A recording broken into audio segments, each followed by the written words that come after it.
I was curious about this tweet that President Trump about his daughter's brand. Yeah. And then it was retweeted by the POTUS account. What's the standard that the president's doing in regards to his family businesses or that businesses? Well, I think this was less about his family's business and an attack on his daughter. He ran for president. He won.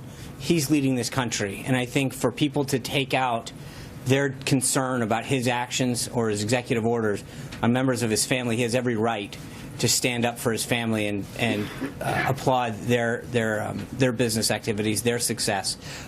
So, look, when it comes to his family, I think he's been very clear how proud he is of what they do and what they've accomplished.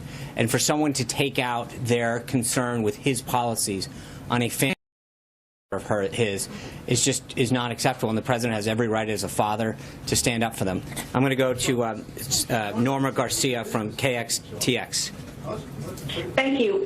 In Texas, there is a big push to penalize sanctuary cities.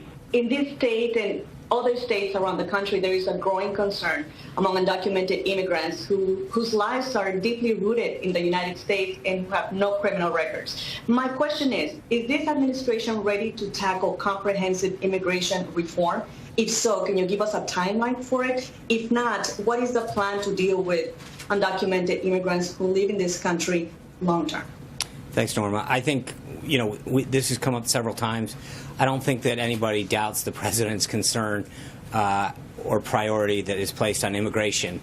He's talked about it on, when you talk about a comprehensive approach, he's talked about building a wall. He's talked about making sure we go after criminals in this country. He's talked about walking through the process and addressing DACA and DAPA in time.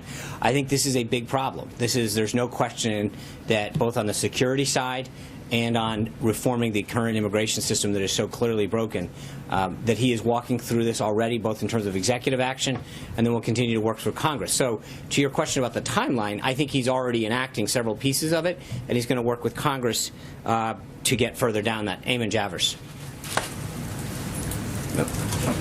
Sean. Hallie. Go with the same family. Two for you, Sean, here.